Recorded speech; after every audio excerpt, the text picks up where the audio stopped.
Bahasa yang kita gunakan hari ini tidak lahir dari satu suku, tidak berasal dari satu kerajaan, dan tidak dimiliki satu wilayah. Ia lahir dari pertemuan pelaut, pedagang, ulama, raja, dan ratusan bahasa Nusantara selama lebih dari 1000 tahun. Jauh sebelum negara modern lahir, bahkan sebelum batas wilayah dikenal, kawasan maritim Nusantara telah dihubungkan oleh satu tradisi bahasa pengantar bersama. Dalam kajian sejarah dan linguistik, tradisi bahasa ini diklasifikasikan sebagai rumpun Melayu awal atau bahasa Melayu kuno. Bahasa ini bukan milik satu kerajaan, bukan milik satu pulau, melainkan bahasa peradaban kawasan Nusantara maritim. Sejak abad ke-7, prasasti-prasasti di Sumatera dan kawasan pesisir menunjukkan penggunaan bahasa Melayu sebagai bahasa administrasi dan kekuasaan. Prasasti Kedukan Bukit, Talang Tuo, dan Kota Kapur mencatat perintah raja, hukum, dan kegiatan kerajaan dalam satu bahasa yang sama. Artinya, sejak fase awal, Melayu telah berfungsi sebagai bahasa politik dan komunikasi antar daerah.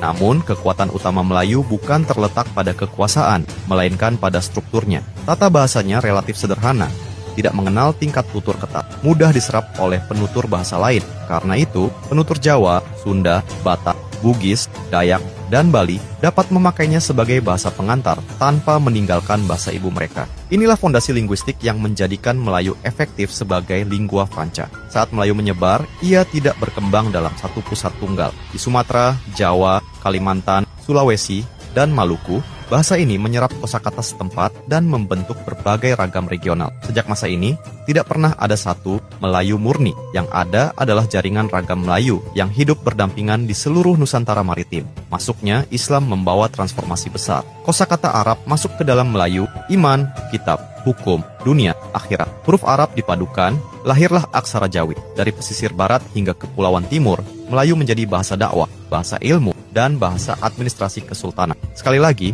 fungsi pemersatu bahasa ini semakin menguat di seluruh wilayah maritim. Ketika bangsa Eropa datang, mereka menghadapi ratusan bahasa lokal. Namun, hampir di setiap pelabuhan besar, satu bahasa selalu dipahami bersama, Melayu. Bahasa ini digunakan dalam perdagangan, perjanjian, dan diplomasi kolonial awal. Secara faktual, Melayu telah menjadi bahasa komunikasi regional kawasan maritim Asia Tenggara. Memasuki abad ke-20, gerakan kebangsaan Indonesia menghadapi persoalan besar. Di tengah ratusan bahasa daerah, harus dipilih satu bahasa pemersatu tanpa memihak satu etnis dominan. Yang dipilih bukan bahasa satu suku, melainkan ragam Melayu antar wilayah yang sejak lama telah bercampur dengan kosakata dari berbagai tradisi lokal. Dari Jawa masuk istilah sosial dan pemerintahan. Dari Minangkabau masuk istilah adat dan intelektual. Dari Sunda masuk nuansa keseharian dan budaya. Dari Bugis dan Melayu pesisir masuk istilah maritim. Dari Batak dan Bali masuk istilah kekerabatan dan ritual. Bahasa inilah yang kemudian atas dasar politik dan identitas kebangsaan